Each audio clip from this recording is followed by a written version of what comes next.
Buenos días. Nuestro grupo está conformado por José Briones, Pablo Chacipanta, Leiker Cujilema, Ángelo Encalada, José Morán e Iván Valdivioso.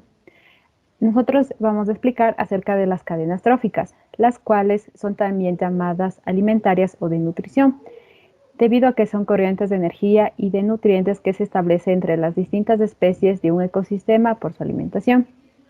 Para lo cual hemos escogido dos cadenas alimenticias de la primera del bosque tropical, en la cual tenemos a los productores que constituyen el primer eslabón de la cadena alimentaria.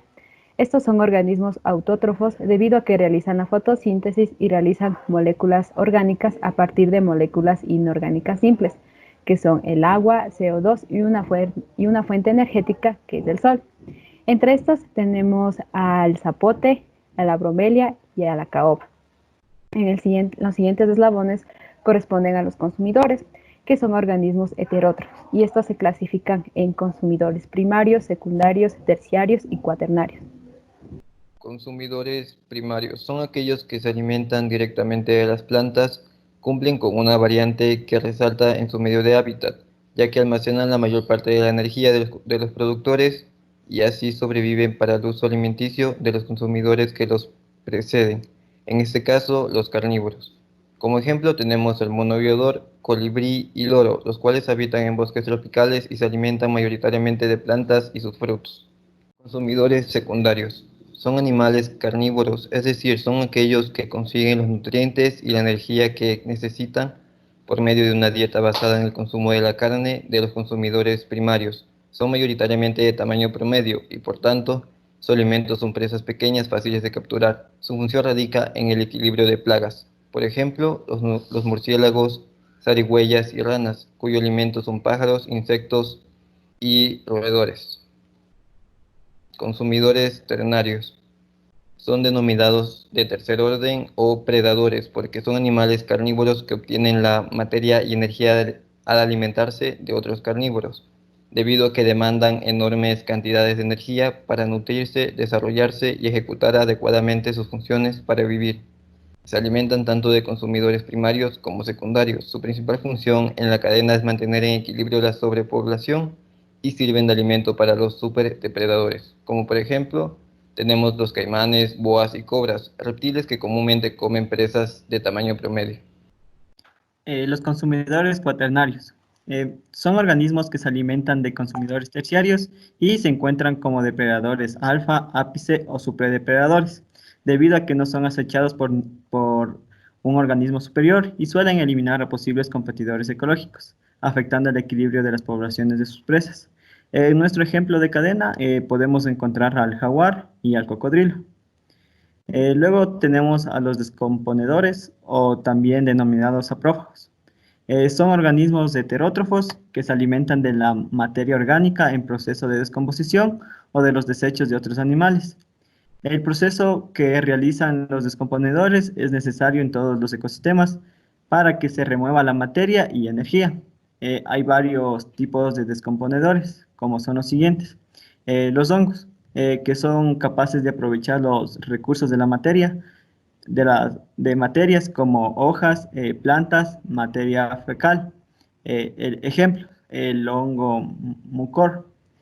También encontramos a las lombrices que participan en el enriquecimiento del suelo manteniéndolos fértiles. Por tanto, son esenciales para el equilibrio natural de los ecosistemas. Y también podemos encontrar a los carroñeros, que son consumidores que se alimentan de cadáveres de otros animales, como el buitre. A continuación, les daré a conocer un poco sobre el flujo de energía, como podemos ver en la imagen. La cadena de biomasa presenta el paso de energía en forma de alimento de un nivel a otro de la cadena trófica. En esta cadena trófica podemos observar que los productores poseen 20.000 kilocalorías, pasando a los consumidores primarios que poseen 2.000 kilocalorías, los consumidores terciarios que poseen 20 kilocalorías y por último los consumidores cuaternarios que poseen 2 kilocalorías. Ahora bien, vamos a dar explicación acerca de una cadena trófica específicamente en el océano, empezando desde un productor hasta un consumidor cuaternario, teniendo en cuenta 5 escalones de una cadena trófica. Mi compañero les ayudará con una descripción de cada uno de ellos. Empecemos. Productor. En el mar este papel lo desempeñan numerosas algas unicelulares y pluricelulares y plantas marinas. La fotosíntesis es la base de casi todas las cadenas alimentarias en la Tierra. Más arriba encontramos el consumidor primario. Son todos los herbívoros.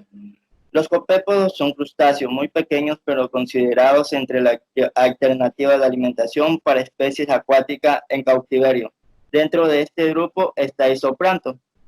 Con respecto a los consumidores secundarios, dependiendo del tipo de alimentación, se puede decir que esos consumidores pueden ser carnívoros, parásitos, omnívoros, detritívoros o saprófagos, que incluyen a los coprófagos.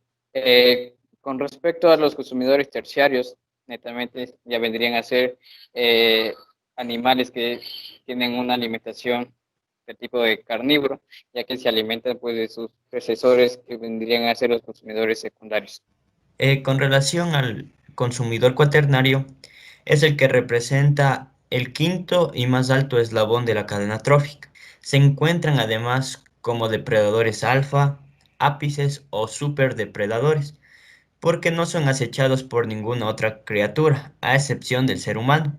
Su existencia o no en los sistemas biológicos depende de la eficiencia en el flujo de energía entre los diferentes anillos de la estructura alimenticia. Como podemos observar, en cada gráfico tenemos nosotros una cantidad de kilocalorías. Estos se nutren principalmente de otros seres vivos, que son depredadores terciarios, es decir, el consumidor terciario, en este caso el atún. Tenemos ejemplos como en el de la imagen, que puede ser un tiburón. También puede estar en este grupo una ballena y las orcas.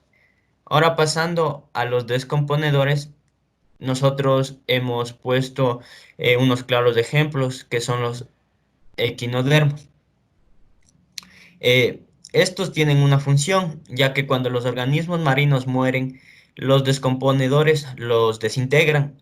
Se puede decir que tienen una función de reciclaje de la materia. Esto devuelve los nutrientes al agua. Los nutrientes pueden ser utilizados para volver a producir comida.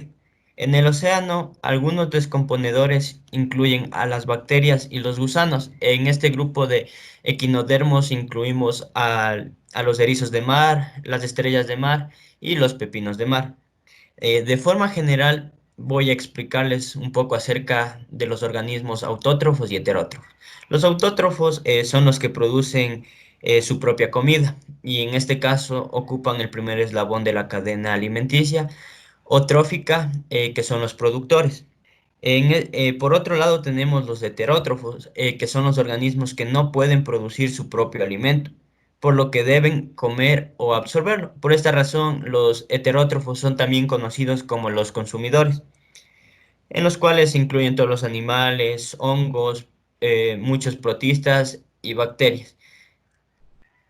Ahora, llegando a una conclusión de la importancia y beneficio de una cadena trófica tanto en el medio terrestre como en el medio acuático, es que estas cadenas dependen los unos de los otros en un ciclo que mantiene un cierto equilibrio y que de perderse por intromisión del ser humano o por algún tipo de accidente natural, esto ocasiona un desbalance capaz de extinguir especies o generar daños ecológicos. Esto ocurre especialmente cuando especies invasoras desplazan a las locales, cuando se extingue algún depredador clave para impedir la proliferación desordenada de especies mucho más pequeñas que se conocen con un nombre y son las plagas. Haciendo un resumen, una de las relaciones más importantes entre los seres vivos surge la necesidad de alimentarse para reponer energía y poder realizar distintas actividades. Las plantas se basan en una fuente lumínica como es el sol y con una cierta cantidad de kilocalorías, que es el flujo que se va a ir perdiendo a lo largo de cada eslabón. Empezamos con 10.000 kilocalorías en el primer eslabón y en el último eslabón terminamos con 1 kilocaloría. Y de esta forma se está cerrando una cadena alimentaria. Muchas gracias.